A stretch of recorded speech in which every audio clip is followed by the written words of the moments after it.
defilement. What is defilement? Mga bagay na nagpapadumi sa'yo. So, this instruction is definitely for the apostles to realize and for those of us now na sumusunod sa Panginoon.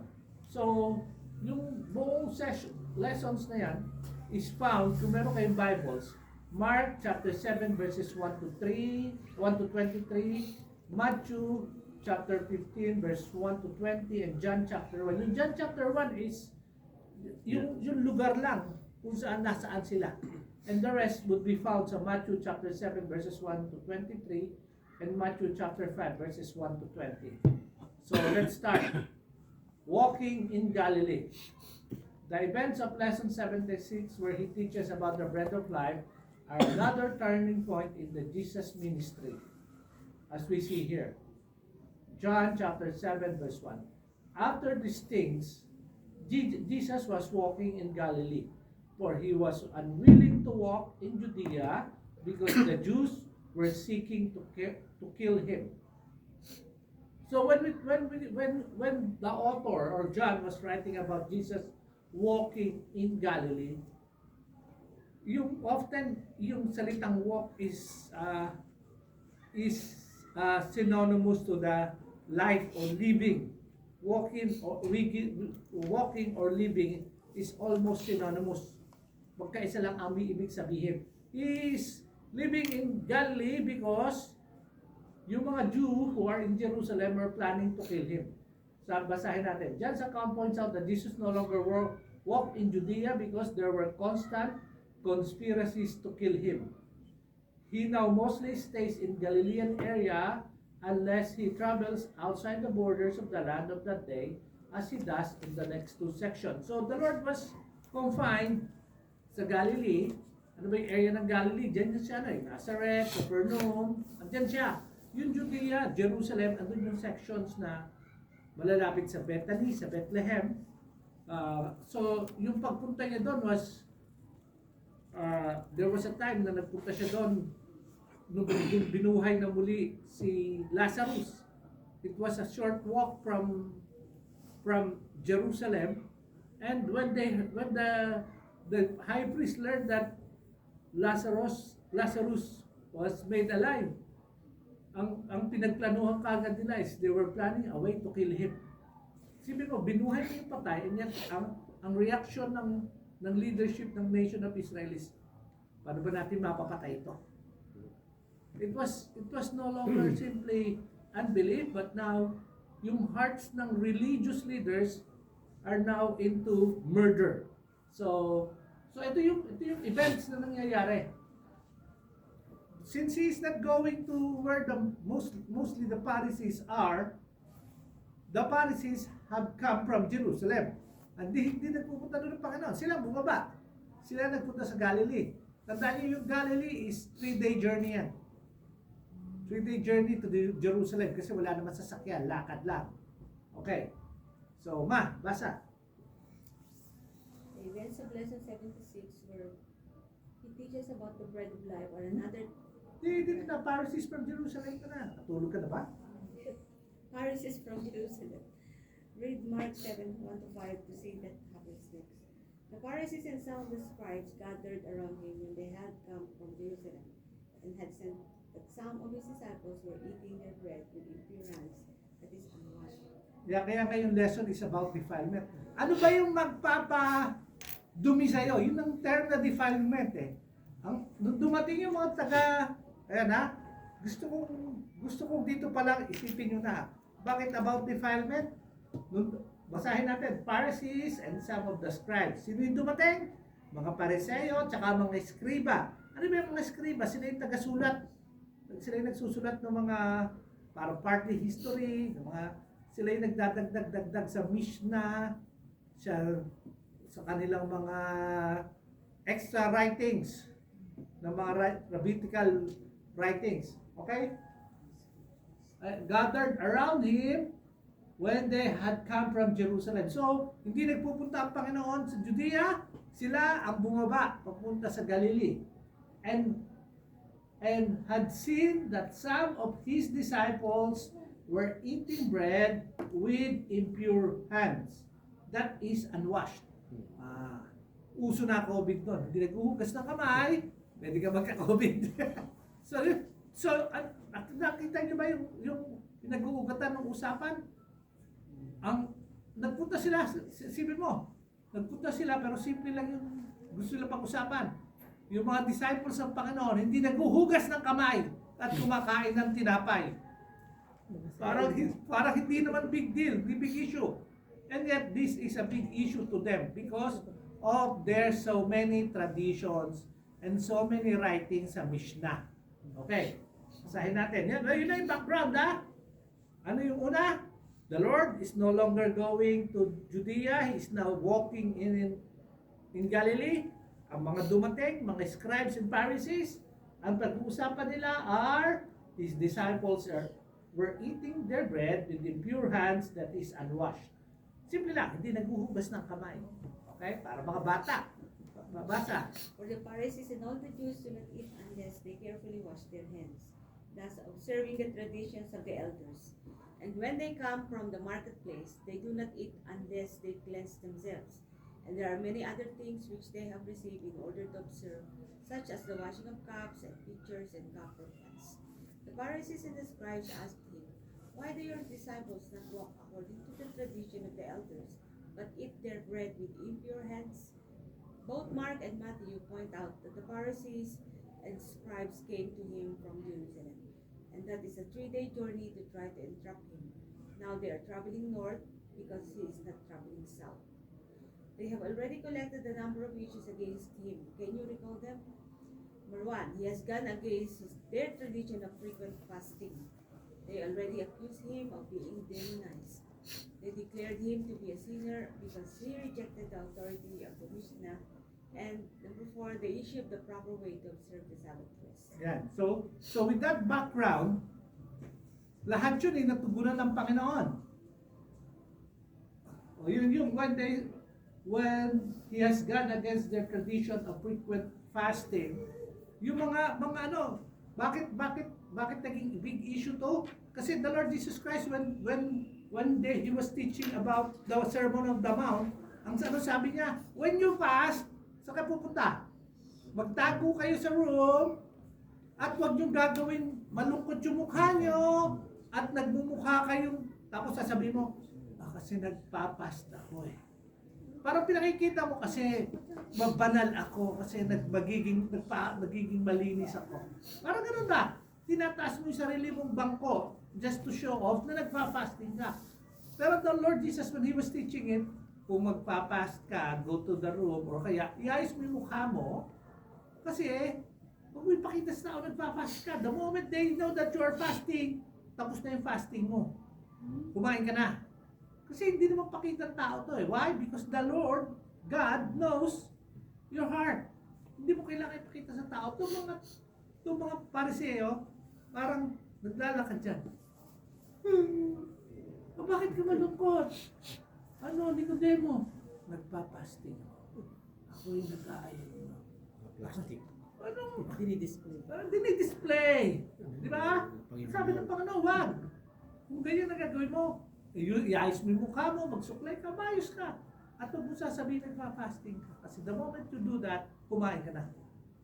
Okay? Pangalawa, yung being demonized is, ang sabi na, kaya siya nakapagawa ng miracle kasi may spirit of Beelzebub siya. Declare him to be a sinner because he rejected the authority of the Mishnah. Ano yung Mishnah? Oral traditions ng mga Pariseo na kinukolekta ng mga eskriba at ito ay nagiging katulad ng value ng scripture ng salita ng Diyos. The Lord Jesus Christ followed the Mosaic law to the jot and title. Ultimo yung maliliit ng mga nibuts ng salita ng sulat sa sinusunod ng Panginoon yun sa scripture. Pero yung mga traditions nilang ginagawa, hindi na sinusunod ng Panginoon. Tapos, the issue of proper way to observe Sabbath rest. Ang Panginoon, ang Sabbath rest is pagpapahinga. Sa mga Hudyo, even now, maraming misunderstanding sa Sabbath. Ano yung purpose ng Sabbath? Because on the 7th day, God rested. Kaya kayo, mga Israelita, when God was giving them the Sabbath, It is for them to rest. It is not for them to go out. Bawal ka nga mag-travel eh. Papag-aralan natin yan. Kasama lahat yan sa mga ways of defilement ng mga Pariseo. Oh. Okay? Sis Malu.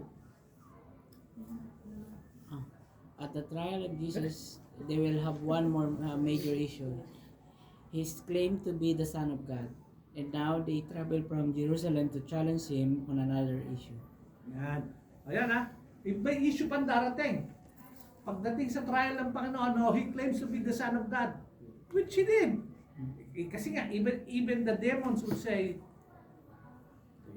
they know that he is the Son of God. Have you come before the time to torment us? We know who you are. You're the Son of the Most High. Ano ibig sabihin nun? He is the Son of God. That claim, they would use that against the Lord. Marami silang gagamitin para sa Panginoon. By this time, nag-travel sila from Jerusalem 3 days para lang i-challenge siya sa hindi pagbuhugas ng kamay. Okay? Sige, brother, babasa. Mark gives added details. Both Matthew and Mark tell us about this event. But notice that Mark gives us more details. Why would that be? Since Matthew is writing to Jews, he does not have to specify in details what the issue is. But Mark is writing to Gentiles who do not know these Jewish traditions. So he provides more background details to help them understand the issue. The issue. And what is the issue they are concerned about? Mark points out in verse 3 the fact that they are already careful to fulfill the laws of the washing of the hands, thus observing the tradition of the elders. The term Pharisaic law, Rabbinic law, Mishnaic law are all interchangeable, but the New Testament refers to it as the tradition of the elders or the traditions of the fathers. So, to a Jew who hears, it's part of the Rabbinic law. It's part of the Pharisaic law. It's part of the Messianic law. Pare-parehas lang ibig sabihin nun.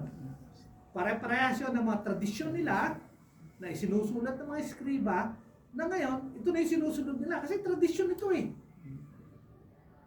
That's why it's so important for us believers now to understand that sa mundo ang daming iba-ibang mga traditions sa pinagagagawa. And yet, are they part of what the Word of God is saying? Baka, kasi ito na yung kinasanayan ko. Pagka yun na naging rule of thumb mo, Rabbinic law, Pharisaic law, Messianic law, has become what? Superior or equal to the Scripture. For us believers, it should always be the scriptural authority is over any tradition. What the Scripture says is the final authority. And that is what the Lord Jesus Christ is telling them. He will follow all the Mosaic law because it's the law that was written for them as a nation. It's the law that was given by God. Itong mga dinagdag ng mga traditions are just merely concoctions by men who are now saying this is part of the way to live. Kaya ang tawag dyan sa New Testament, tradition of the elders or the tradition of the fathers. Okay? Mga tradisyon lang yan, hindi siya part ng nakasulat. Sige, patuloy bro. In verse 5, the question is, why do your disciples not walk according to the tradition of the elders? And the evidence is, they eat their bread with impure hands. Yun ang evidence nila. Ibig sabihin, yung pagkain mo ng hindi paghuhugas ng kamay is kumokontra sa tradisyon ng elders. Whether it's rabbinic, it's Pharisaic, or Messianic law. Lahat yun nakakalawag. Bago ka kumain ng tinapay, maghugas ka muna.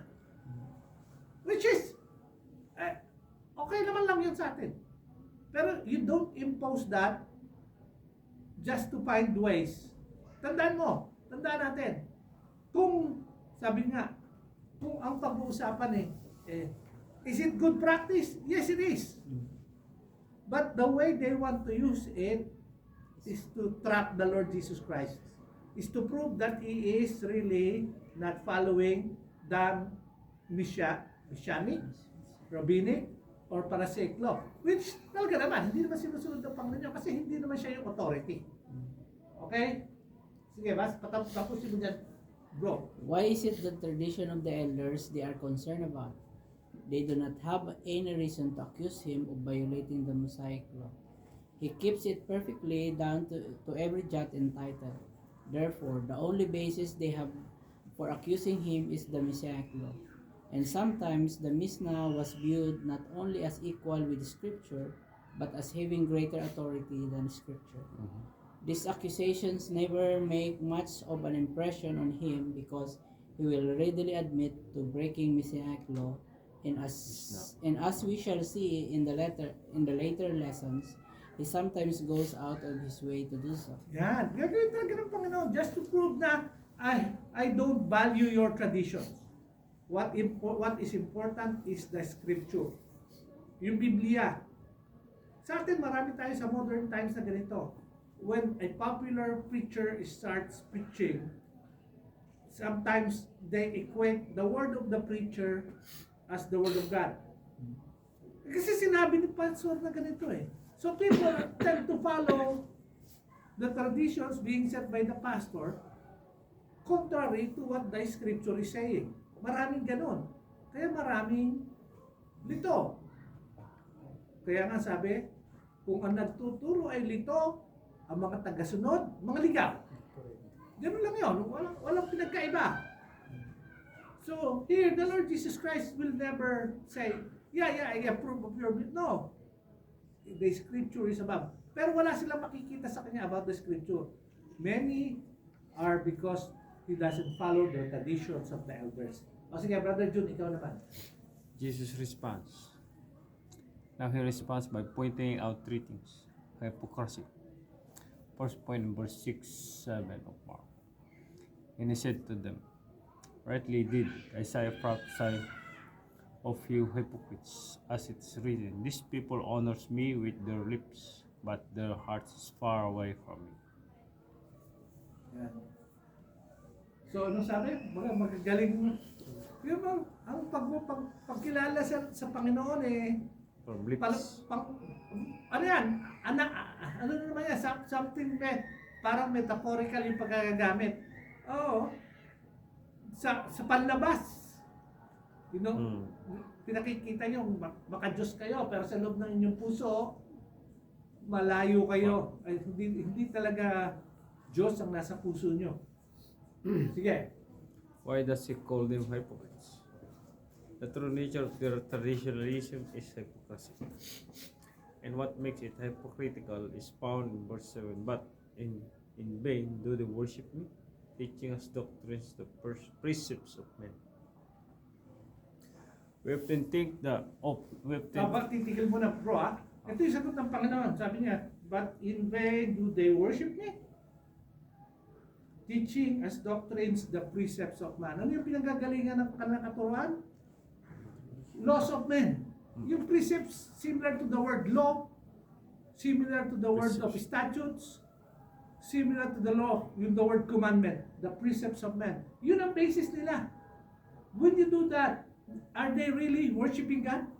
No, kasi yung kanilang ano ba dapat yung maging basis ng kanilang mga tinuturo? Should be the Word of God. The Bible, the Scripture.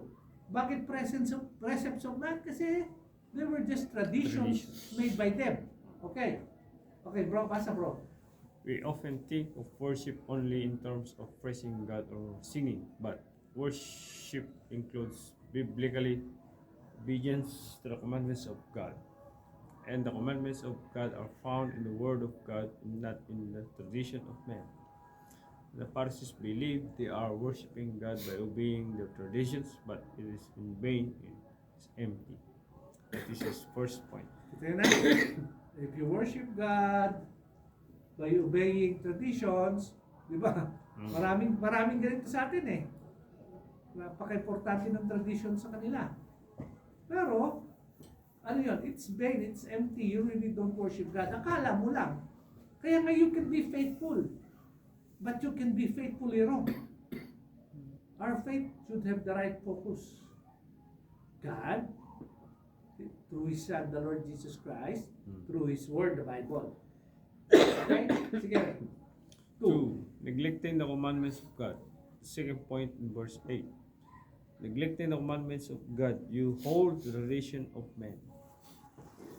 Sometimes, in order to keep tradition, it's necessary to ignore a divine commandment. That can be simply an error of omission. They are neglecting the commandments of God. Yan.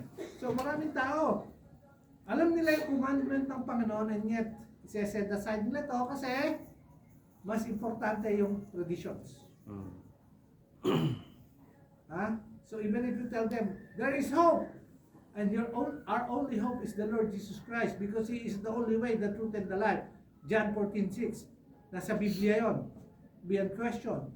Pero sasagutin niya, hindi kuya, di ba si ganito pwede din naman. Pwede din naman ito. Bakit yung pwede din naman? Eh, yung Biblia nilatag na ito lang. Hindi siya yung pwede lang, kundi siya lang. Hmm. It's very specific. Panginoong Jesus lang. Ba't pa maghahanap ka nung pwede rin naman siguro? The moment there's doubt, hindi siya pwede.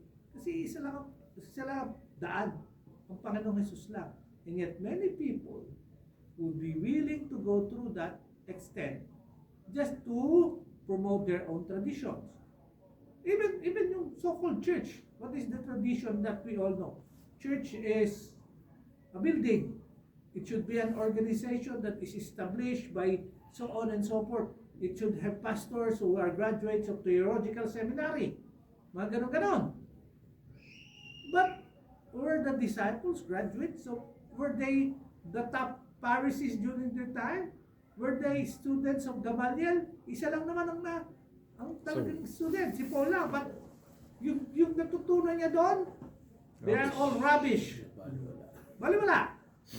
Because nakilala niya ang Panginoong Jesus. So, marami tayo. Even up till now, we build so many things over what is important, the Word of God. Okay? So, a lot of people would neglect the Word of God para lang sa tradition. Sige, verse 6 ano naman natin? 3. Setting aside the commandment of God. But for the next point, he goes from passive omission to the active commission of disobedience. Read verse 9. He was also saying to them, you are experts at setting aside the commandment of God in order to keep your tradition. Sometimes to keep a tradition, they have to actively disobey or set aside a divine commandment. Yan, okay. Ito, gagamitin na dito. Narinig nyo na ba yung salitang korban? Korban, paborito yan ng mga Hudyo. Papag-aralan natin. This is so important, kaya I chose this lesson. Though I put some inputs, I always go back to what the one that you saw, si Dr. Arnold. Kasi, Jew siya. Alam nyo bang yung lolo ni Arnold, he was the guy, the authority sa buong Poland, sa buong bansa. Pagka may mga dispute ang mga Hudyo about the Tanakh, about the Word of God, yung Old Testament, memorize niya, siya tinatanong. Yun yung lolo niya. They are so devout that si Arnold, when he became a believer, he understand, kasi lumaki siyang Jew, nainuwaan niya lahat, alam niya lahat ito. Pero when he became a believer, naniwala siya sa Panginoong Jesus as the Messiah, tinakwil siya ng tatay niya. Kasi ayaw din nilang, iba rin yung mindset nila, they continue on so many things. So he knows when he says korban, how would you know korban? Aside from somebody who really understand what sa korban is. And this is where his knowledge of being a Jew, who was grown as a Jew, alam niyo bang naging part pa si Arnold Proctorbaum ng 1967 Six-Day War. Basahin niyo yung Six-Day War. Naging part siya noon. So he's a full Jew in and out. So he knows when he writes about ito mga to. So we'll study. Sometimes to keep tradition, they have to actively disobey and set aside a divine commandment. Paano, sabi ng Panginoon sa kanila sa ano to Yung verse 9 na to from the book of Mark. Ang sabi ng Panginoon sa kanila, you are expert of setting aside the commandments of God in order to keep your traditions. Nasa Mark yan. Mark chapter 7 verse 9. Okay? So, Korban. Sige sis. He provides an example of how they do this using the principle of Korban. Read Mark chapter 7, 10 to 13. For Moses said, honor your father and your mother, and he who speaks evil of father or mother is to be put to death. But you say, if a man says to his father or his mother, whatever I have that would help you in is Korban, that is to say, given to God. You no longer permit him to do anything for his father or his mother, thus invalidating the word of God by your tradition, which you have handed down. And you do many things such as that. Yan. Okay, tigil tayo. So, nakasulat sa Biblia yung Korban. Nakasulat yan sa Mark 7, chapter 10. Oh, basahin natin. Ano yung honor your father and mother? Part, saan mo mababasa yan? Ten Commandments. Part yan ng 10 Commandments. Actually, yung honoring and your obeying, meron niyang katapat na promise. Long life. Long life. But yung honoring your father and mother is not simply, ano yung understanding nyo ng honor? Binibigyan mo lang ng papuri. Hindi lang siya simply nag-obey. It is you supporting, helping, Care for it. caring for. Yung part lahat yun ng honoring. Tapos, ano sabi ng Panginoon? And he who speak evil of father or mother is to be put to death. Ayan. Anong ginagawa ng mga Pariseo? But I say to you, the Lord Jesus, if a man says to his father or his mother, whatever I have that I would help you is Korban. O sa Tagalogin natin, sa mas madaling salita. Halimbawa, si Malu, may hihingi yung kanyang nanay o tatay. Sasabihin niya, alam mo na, bibigyan sana kita. Kaya lang, Korban na yan eh. So, hindi mo na mabibigyan yung magulang mo kasi kinurban na eh. Ha? Pero yung Korban, hindi yun mula sa salita ng Panginoon yun. Kasi dapat, ang mas importante is honor your father and mother kaysa sa Korban. Pero sila, pag sinabi na ng Pariseo na Korban na yun, tutulungan sa anak kita, kaya lang na-Korban na eh. Para daw sa Panginoon. Wala na, para sa Panginoon yon. Oh. Malalaman natin kasi dapat naunawaan mo kung ano yung Korban. Verse 12, you no longer permit him to do anything for his father or his mother. Wala ka na magawa kasi yung bibigay mo na Korban na eh. Thus invalidating the word of God by your tradition which you have handed down, and you do many things such as that. Sige, sis, basa sis. The word Korban means something that is dedicated, something that is given. The way the system works is this.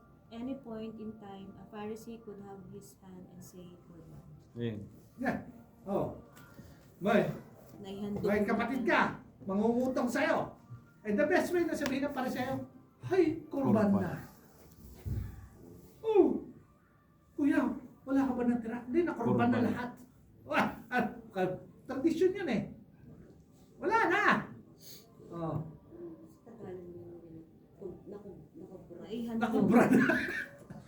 Magpapataya naman ng buwet yung nakubra. Naihandog dito. Naihandog na, di ba? Parang in-offer ko na, wala na. Yun yung Korban. Pero hindi para sa Panginoon eh. Para sa kanila yun. Pero ginagawa ng yung alibay nila. Oh. Kaya nga, kaya pag-aaral natin, basahin natin, ha? Tuloy-tuloy tayo. Ito, magaganda to kasi these are all parts, tandaan nyo, nagsimula lang sila sa gusto nilang maghanap ng way para i-intrap ang Panginoon dahil hindi naghuhugas ng kamay yung kanyang disciples ngayon. Iba na yung pinag-uusapan nila. Lumalabas ngayon, yung mga traditions nyo, panay tradition lang yan ng tao. It doesn't hold value. Sige sis.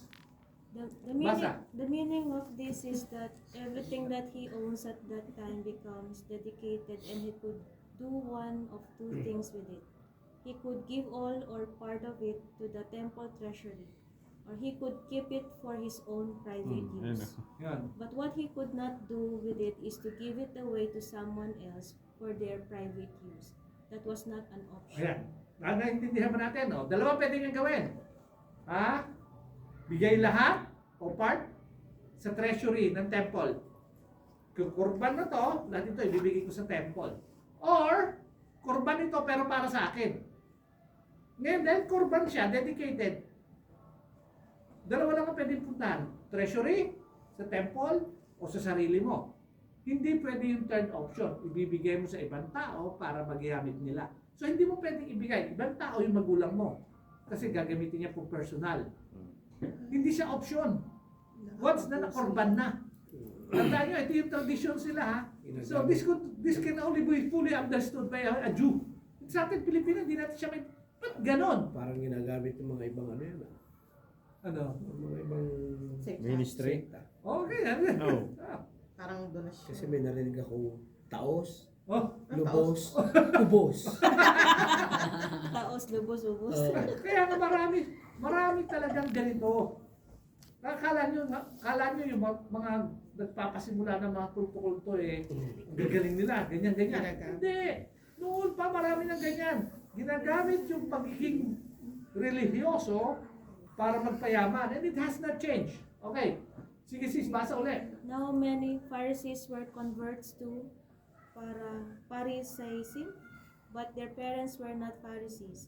And there was a reluctance to share things with non-Pharisees, even if those non-Pharisees happened to be their parents. Di ba tatandaan nyo yung mga Pharisee as for the Pharisees only. Paglabas ka, kung hindi ka Pharisee, iba yung tingin sa iyo ng mga Pharisee. Ayok, sige, basa sis. The Mosaic law quoted by Jesus here says to honor your father and your mother. And part of honoring the parents is helping to take care of their welfare when they become too old to take care of themselves physically or mentally. If a Pharisee saw his father approaching and knew his father was having certain difficulties, before the father arrives, he could say, Korban, dedicated, so that when the father comes in and states his need, his son could say, I wish you had seen me earlier. I've already decreed my present possessions as Korban, and by law, I cannot give it away to anyone else to use. Ninanakawan ng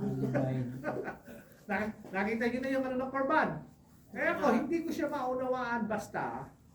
Not unless somebody really understand how the Jewish mindset reads it. Pag narinig nyo yung korban, ganun ba pagkakaunawa nyo? The word dedicated? Alam ba natin na dalawa lang option? Ibibigay lahat sa temple? Or kukunin niya lahat para sa kanya sarili? Hindi pwede yung third option. Ay, darating yung nanay ko. Ay, korban na! Wala ka na mahingi. Pero ilang beses naman sila bibigay ng kurban? Traditions allow them to do it every time. Every time darating ang Pharisee? O every month? O every Hindi, day? mga Pharisee ito eh. So sila mismo yung nagde-decide kung kailan nila ikukorban lahat ng Gano'n? bagay. Eh kahit 3 times a day, pwede pala. Oo, pwede. Kaya So, nga, may Hindi control. na. halimbawa, ako, lalapit sa iyo. Kumusta? Brother Joel, Kumusta pa lang eh. sis Korban. Swen, kamusta kayo? Ang laki Ay, korban. Ganyan-ganyan sa Pilipinas eh. Ay, Mamumusta. korban. Korban na. Diba? Korban. Ay, korban. O, di ba na? Kurban. Oh, bakit? Sobra na. Alam nila na wala na, binigay na sa templo. Oh, na nasa kanya na lang yun, hindi niya na pwede Kaya ibigay. pala iniiwasan Yun, sila. yun ay part ng kanilang messianic. Hindi siya messianic ka. Messianic, rabbinic, Pharisaic law. Tradisyon. Mga tradisyon nila yan. So, makita yun na ha? The way. Rabini. Oh. Yeah, sige, tapusin mo na yan. Sis, but the intent. But the intent would not necessarily be to give part of all of it to the temple treasury, because he still had the option to use it for his own private use. So, by means of tradition, he actively broke a divine commandment. Or as Jesus puts it, they were thus invalidating the word of God by your tradition which you have handed them. Yan. So, pinapawalang halaga yung Ten Commandments that honor your father and mother because you have placed korban. I cannot honor my father and mother because there is a tradition that is existing. The tradition of korban or handog or dedicated. So, yan kasi lukuhin mo lang yan. Thus, they were invalidating the word of God by your tradition. That is sa Bible. Kaya nga red letter siya eh. Yun ang sabi ng Panginoon sa kanila. Okay, this is right. Many things such as that. In verse 13, Jesus adds, and you do many things such as that. There are many other examples you can find just by reading the rabbinic writings. Here is one more example. The Sabbath commandment. Let's look at the Sabbath commandment. The way the Mosaic law said to keep the Sabbath is not as day of corporate worship, which is a common misconception today, but the Sabbath was to be a day of rest. You were not to travel on that day, but you were to stay home on that day. And they developed a concept that you don't go more than a Sabbath day's journey, which was roughly a modern day kilometer. Yan ha. O, meron silang tradition na yun. Pwede ka lumabas, kaya lang you cannot travel more than a Sabbath day's journey. What is a Sabbath day's journey? 1 kilometer. Kasi ano ba yung Sabbath? Dapat sa bahay ka lang. It's a time of rest. Saan natin unang mga nakitang ginamit yan? Yung pagbibigay ng manna from heaven. Pwede kang kumuha ng Friday ng double. Kasi gagamitin mo ng Friday tsaka Saturday kasi bawal kang lumabas kasi magpapahinga ka. So hindi ka pwedeng, hindi mo pwedeng gawin doon. Hindi ka na pwedeng mamulot. Kasi provide na ng Panginoon ng Friday, Saturday, isang kahuwa mo na lang. Pag kumuha ka ng ibang other day, mabubulok. Pero pag Friday ka kumuha, para sa Sabbath, which is the Friday afternoon, ng hapon, yun ang time nila, panghanggang kinabukasan na yun. So yun talagang purpose ng Sabbath is for them to rest. Huwag na kayo gumawa, magpahinga na kayo. Kasi the Lord Jesus Christ, the God the Father rested on the seventh day. Okay? Pero sa kanila, nag-develop na sila concept that you don't do more than a Sabbath day's journey, which is roughly a modern day kilometer. Okay?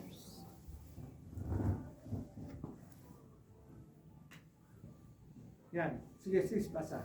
Example of their rules. To give you some idea of how seriously they took the issue of the washing of heads, let me give you some of their rules on this. 1. It is better to walk 4 miles to find water to wash your hands than to incur guilt by neglecting hand washing. In other words, if you want to eat even just a small seed and the closest body of water was 4 miles, eat even away, take a hike. Don't dare eat it until you wash your hands. Second, one who neglects hand washing is as bad as a murderer. 3. The one who neglects hand washing is as one who went into a prostitute. What? 4. To eat with unwashed hands is like eating non-kosher food that is not in accordance with the Mosaic dietary law. 5. One who eats without washing hands is to be uprooted. 6. 3 sins bring poverty after them, one of which is neglecting hand washing. In other words, if you don't want to die poor, make sure you wash your hands before you eat. Ay, napauna na pala. Mali. Ito. Ay, Yan muna. Yan pa muna. Balik. Kaya pala sabi ko, dapat na nakagad ako doon. Now, Si Brother Joel naman Ito na. Baka, Kanina ka pa excited magbasa eh. Hindi. Sumasabit eh. Now, Pharisees like to be in the temple area during the Sabbath to observe the special sacrifices on that occasion. But sometimes they would have to carry on business in place like Bethlehem, about 8 to 10 kilometers south of Jerusalem. For them to be in Bethlehem on time, they would have to leave Jerusalem on Saturday afternoon. But how could they travel on Saturday afternoon, which was still the Sabbath? So when the school of the Supreme considered that issue, they began by asking the question, how do you define what a home is? And the answer they came up with is, home is where your possessions are. And that solved the problem. If a Pharisee had to travel to Bethlehem on the Sabbath day, he could send out 8 of his slaves to stand 1 kilometer apart along the road to Bethlehem. So as he traveled along the road, he was never more than a Sabbath day's journey from his possessions, and so he was never more than Sabbath day's journey from his home. And so, by means of tradition, they broke a divine commandment. Talagang, yan, bakit kita lang natin dyan? Bakit nandiyan yung example? The Pharisees would go through a strange way para lang meron silang tradisyon, i-break din nila to by creating another Their own idea. ibang ways na naman para siya ma-overcome. Kasi kung ang home mo is where your possession is, if they said the servant, yung servant is their possession. So they are never out of their home. Kasi Sabbath day's journey, 1 kilometer. So ilalagay mo doon, makakarating ka na ng Jerusalem. Kasi pagdating mo ng 1 kilometro, meron ka ng possession doon, yung servant mo, is your possession. Lakad ka ulit, so wala ka na break. Pero ang totoo lang, niloloko nila yung sarili nila. Kasi ano yung requirement ng Sabbath? Magpahinga ka. It's not a time of... Kasi ano yung tradisyon ng tao ngayon? Parati pinagtatalunan, ba't hindi kayo nag-worship na Sabbath? Kasi hindi naman talaga yun ang day of worship. Dapat magpahinga ka sa Sabbath. Huwag kang magmamaneho. Huwag kang lalayo sa bahay mo. Kung talaga gusto mo sundin yun, dapat nasa bahay ka lang during the Sabbath day. Huwag kang paparikit ng Oo. Tapos, kung buti sa... Kasi yung Sabbath nun, hindi ka pwede magluto-luto eh. Lulutuin mo lahat Friday, kakainin mo Sabado. Oo. Hindi ko na unawaan yun eh. Hindi ka pwede magparikit ng apoy. Wala. Work yun eh. Work yun. Hindi kuya, switch ko lang naman yung stove. Hindi nga, ganun pa rin yun. Modern na lang Pwede tayo. kumain, pero yung hugasan mo yung kinain mo. Hindi pwede eh. Ilampak mo rin doon. Oo. Kahit magsulat, bawal. Bawal. Lahat. Kumain lang pwede. Kung talaga stricto ka, Pahinga lang. pahinga lang Pati yun. magsuklay ng buhok, bawal. Basta pagkain lang. Humilata ka na lang sa kumain. Yung maligo nga bawal eh. Ay, ganun. Oo. Yan. Okay? Ako. Tapos ito pa yung mga rules sa pagkain. Ayun na. Ito part ito. Part ito lahat ng mga... yan. Baka gusto nyo yumaman. Yan yung kanilang solusyon. Maghugas ka ng kamay. Okay? So... Yan eh. Lahat rule nila yan. Doon pala nang gagaling yun, gusto ko ba? Para bawal. Di ba? Di ba? Meron din, may tradisyon din yung iba. Kung ito ng mga pariseyo, maghugas, maglinis. Di ba yung iba naman, huwag kang magwawali sa gabi. Lalabas ang grasya. Oo nga. Oh. Nanay ko sa nanay ko yun. Sino may tradisyon na ganyan? Di ba Pilipino meron din Pwede ka tayo. pwedeng mag-ano. Diba? Nanay ko ganun. Oh, yung Binabalis mo sweaty. binabaliktad pa yung damit, yung Pag naliligaw. yung sa may patay, meron kanya-kanya pa sila. Tsaka yung pag kumakain may aalis, iikutin yung Oh, plato. ngayon natatawa tayo, pero meron mga ganun tayo, mga kanya-kanya tayong tradisyon. na-practice natin ito, yun eh. Ito mga tradisyon ito ng mga Hudyo na pag tinitignan mo ngayon, parang may mga kalokohan din sila. Pero pag nakita rin yung tradisyon ng mga Pilipino, Ganun. matatawa rin sila eh. Oh. O di ba nga? Sa atin, part ng ating religious belief sa Pilipinas, pag-Biyernes Santo. Di ba? Bawal kumain ng karne. Bawal tayo kumain ng Bawal karne. maligo. Ano, After bawal 3 na? p.m. Oo. Pag namatay daw si Jesus, 3 p.m. Pinag- Bawal na maligo. Pinagbawalan ako, kain ako. O di ba? Bawal lang karne, bawal lang ano. O di ba? Maraming ganun. Kalokohan. Oo, sa atin ngayon, you say, but ito yun din yung tradisyon dati. Okay. Kaya maglaba, bawal eh. Bawal So, so ngayon, nakikita nyo ba na yung Biblia binabasa nyo is full of sa everyday life natin. Bakit ito as Filipinos, kung pinag-aral, marami rin tayong ganito. Which are all what? Doesn't help in your relationship with God. The only thing that helps is knowing the Lord Jesus Christ. Praise the Lord, kilala natin siya. Okay, parable. Si Mark, kung masakit na yung leg ni Brother Joel, kaubo. Parable. Now read Mark 7:14-16. After he called the crowd to him again, he began saying to them, "Listen to me, all of you, and understand. There is nothing outside the man which can defile him if it goes into him. But the things which proceed out of the man are what defile the man. If anyone has ears to hear, let them hear. Yan, nagbigay ng parable ang Panginoon. Ano yung ba doon? Nakita niyo yung gusto niyang pinakinig sa kanya? Sa kanila, dapat lang maunawaan, there is nothing outside the man which can defile him if it goes into him. But the things which proceed out of the man are what defile the man. Hindi yung mga pinapasok mo. So yung, maski madumi man yung kamay mo nung kumain ka, hindi yun makaka-defile sa'yo eh. What comes out of your mouth is what defiles you. Okay, sige bro. Here Jesus gathers the crowd together and tells them, as Matthew 15:11 puts it, it is not what enters into the mouth that defiles the man, but what proceeds out of the mouth, this defiles the man. Ayan, mas malinaw yung pagkakasulat niya. Ngayon kumbaga sa lingwaheng maunawaan na natin kagad. Okay? Consequences of the unpardonable sin. Now, one of Matthew's interests in his gospel is to deal with the consequences of the unpardonable sin which occurred in lesson 61. So he adds some details that were not relevant to Mark's audience. Read Matthew 15:12-14.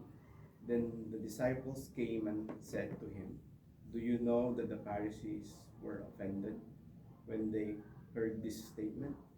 But he answered and said, "Every plant which my heavenly Father did not plant shall be unrooted.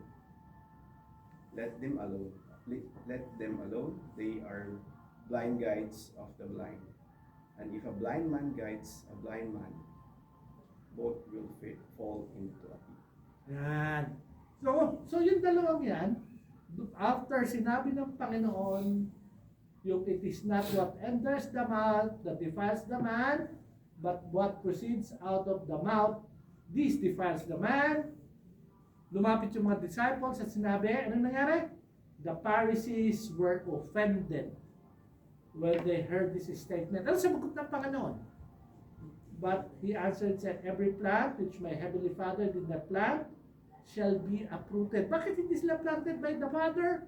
Because they were more interested to traditions rather than to the Word of God. So even when people read yung sa kay John about God, if God draws people to Himself, the way He draws is through the Word of God.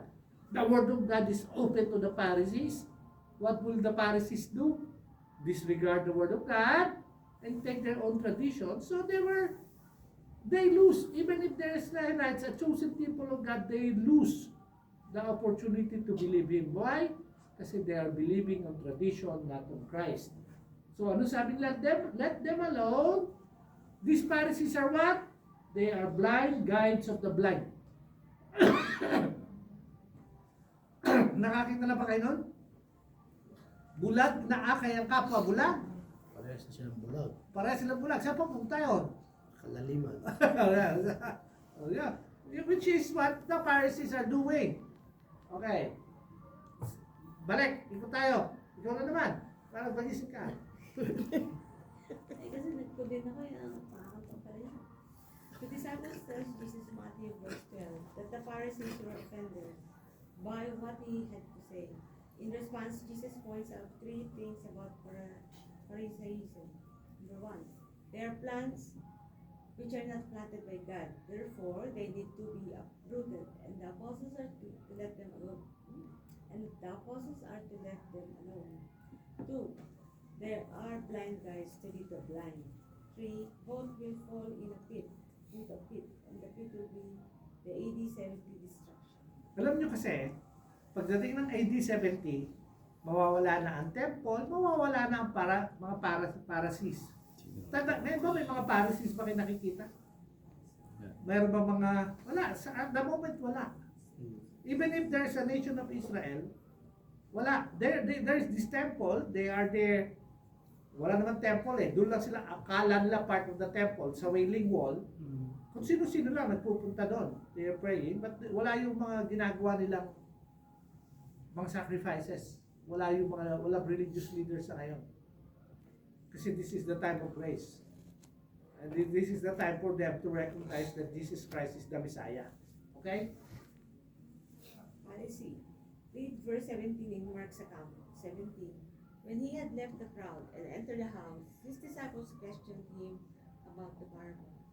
In verse 14, he called the crowd to himself, and then he spoke to them a parable which no one understands. Even the apostles didn't understand as we see here. This has been his policy since he was rejected in lesson 61. Publicly, he speaks in parables and nobody understands. The apostles don't understand, but when he is alone with them, he will explain the meaning of the parable. Because of them, the purpose will be to illustrate the truth. Yan. Okay. Di ba, pansin nyo? Tinawag niya yung crowds. Ano sabi niya? It is not what you put in your mouth that defiles you, but what comes in your mouth. It's a parable. Ano ibig mo sabihin? To the Pharisees, na offense sila rito. Now the disciples, when the Lord Jesus Christ told them, that those Pharisees were not the ones that were planted by God. They were to be uprooted. There are blind guides that would lead the blind. And they will all fall into the pit, which is after AD 70. But madudurog ang Jerusalem. Those who are not believing in Jesus Christ as the Messiah, they will all be dead. Okay. Now, yung mga disciples, hindi naman nila naunawaan yung ibig niya sabihin. So, he would talk to them privately. He will explain to them. Explanation of the parables is brother. Explanation of the parable. Then we came to his explanation of the parable. Read Mark 7, 18 to 23. And he said to them, are you so lacking in the understanding also? Do you not understand that whatever goes into the man from outside cannot defile him? Because it does not go into his heart, but into his stomach, and is eliminated. Thus he declared all foods clean, and he was saying that which proceed out of the man, that is what defiles the man. For from within, out of the heart of the man, proceed the evil thoughts, fornication, thefts, murders, adulterers, deeds of coveting and wickedness, as well as deceit, sensuality, envy, slander, pride, and foolishness. All these evil things proceeds from within and defile the man. What is the issue he addresses there? The question is, where does defilement came from? Where does it really begin? In Pharisaism, you were defiled only when you violated the rule. For example, the Mosaic law forbids the eating of pork, and the Pharisees say you are not defiled until you eat that pork. Okay? Pabalikan natin yan. But Jesus says no. The defilement begins earlier.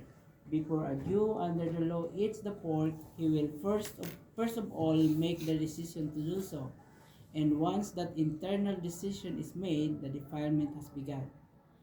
The act of eating the pork is merely the outward expression of the internal defilement that is already there.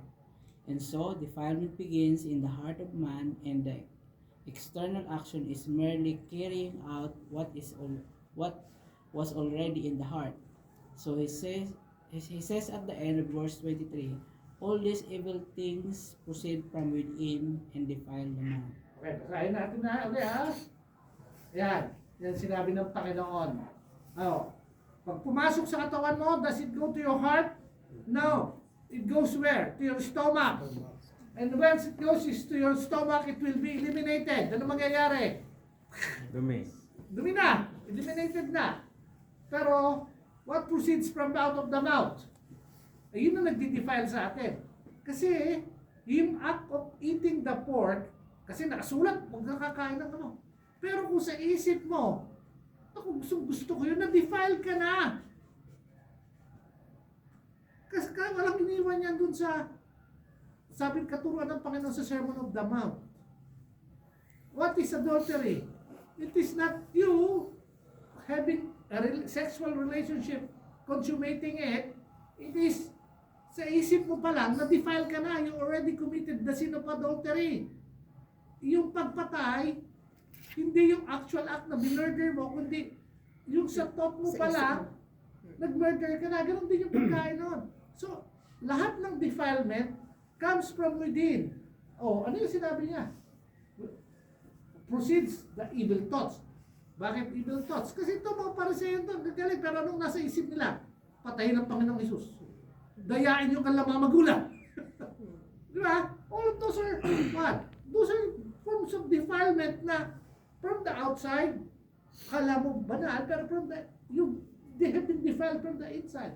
Fornication, theft, murder, adulteries, lahat ng yon, hindi naman sa kinakain mo yun eh, kundi sa loob ng puso mo, saka sa kaisipan mo. Doon nangyayari lahat yan. Oh, all these evil things proceed from within that defiles the man. Okay? Hindi yung, ay, hindi naman ako pumapatay pa, pero kung mapapatay ko lang yan, papatayin ko lang. Parehas lang yun. Magkasala ka na. You have been defiled. Okay? Si Peter. Si brother. Peter, notice two more things in this section. In Matthew 15:15, Peter said to him, explain the parable to us. Records that it was Peter who asked Jesus to explain the parable to them. And although it was Peter who asked the question and received an answer, the lesson didn't sink in just yet. Acts 10, God will have to teach Peter his lesson all over again. So, yung what defiles you? Di ba sabi ni Peter? Alam mo ba yung Acts 10? Yung may binaba ang Panginoon, nakalagay sa isang ano? Lahat na Lahat ng marurumi. pagka ng pinagbabawal. Sabi ni Peter, Lord, hindi ko pwede kayo 3 times. Hindi ko pwede kayo na. No? Pero sabi ng Panginoon, what God has made clean, don't call it common. Kasi, to Peter, yung kanyang mindset is, yung pagkain pa rin na hindi nalalaman. Kainin mo man yun, pag nilabas mo, wala na yun. Kasi sa stomach lang nagpupunta yun, hindi na sa puso mo eh. Pero yung nasa puso mo, yun ang nagdi-defile sa'yo. Yun ang dumudumi sa'yo. Yun ang sumisira sa'yo. Sa'yo nasa kaisipan mo. So we will stop here. So sa atin, how do we apply this? Kung tayo yung mga nakikinig sa Panginoong Hesus. So we will know now na there are many things that, ngayon, because of modern science, they say, pag kumain ka ng pork, mas madali ka ma-high blood. It's still just the physical. What is important here is the spiritual side of living. Do you still have the things that continually defile us, like envy, hatred, jealousy? Lahat ng bang ang pinag-uugatan is from within. May makita ka lang, galit ka na. Mga ganun eh. So we have to learn to overcome. Kasi those are the things that will defile us. Yung mga Pharisee, they feel like, ang dami natin sinusunod. Talaga nasusunod natin yung mga tradisyon natin. And yet, defiled sila from within. Why? Pakayabangan. Pandaraya sa sariling magulang. Nagnanais na patayin ng Panginoong Hesus. Gumagawa ng paraan para mandaya ng mga kapwa nila. And yet, anong feeling na? They're so religious, they're so clean. We praise the Lord that hindi naman natin pwede sabihin, we're so clean. We know we are clean, not because tayo mismo, but because of the Lord Jesus Christ that is in us. He has made us clean. He has forgiven us from all our sins. Yun nga yung grace eh. And yet, sana hindi tayo katulad ni Peter. It will take mahabang panahon yan. Tinanong niya, Lord, explain to us yung parable. Hindi yung pumapasok sa bibig mo, magdi-defile sa iyo, kundi yung lumalabas sa kaisipan mo, sa puso mo.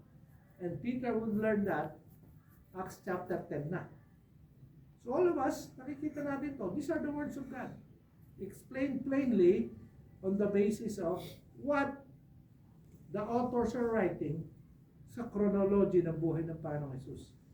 And He is very consistent. It's about the Word of God and faith in Him. If you don't have those, you will be easily defiled. Don't trust on traditions, but trust on Christ and His words. Yun lang siguro yung iiwanan natin ngayong gabi sa ating Bible study. So learn to continue trust in the Lord and continually studying His words. Let's pray.